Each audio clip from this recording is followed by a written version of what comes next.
Oui, Monsieur le Président, mes chers collègues, je souhaite attirer votre attention sur une avancée scientifique française de tout premier ordre, une avancée qui pourrait demain compter parmi les innovations biomédicales majeures en Europe. Le professeur Patrizia Paterlini est une chercheuse française de renommée internationale, finaliste du European Inventor Award, professeure de médecine, pionnière depuis plus de 20 ans dans l'étude des cellules tumorales circulantes. Elle a développé une technologie de détection ultra précoce qui permet d'identifier un cancer plusieurs années avant qu'il ne soit visible à l'imagerie. Cette innovation française place aujourd'hui notre pays en avance réelle sur plusieurs technologies concurrentes, et y compris celles financées massivement aux États-Unis.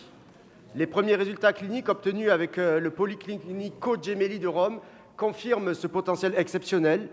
Et pourtant, paradoxe bien connu dans notre pays, cette équipe travaille sans appui institutionnel solide, alors même que le manque de soutien public est souvent l'un des premiers obstacles rencontrés par nos chercheurs.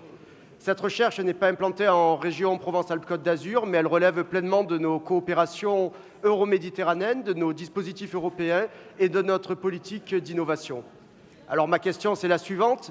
La région ne pourrait-elle pas envisager, dans le cadre de sa veille scientifique, de ses dispositifs d'innovation, de ses coopérations euro-méditerranéennes, d'organiser une audition, une présentation ou au moins un premier contact institutionnel avec le professeur Paterlini? Et pourrait-elle également examiner de quelle manière la région pourrait accompagner, par la mise en relation avec nos acteurs régionaux ou l'accès aux financements européens et nationaux, la poursuite de cette innovation française d'excellence?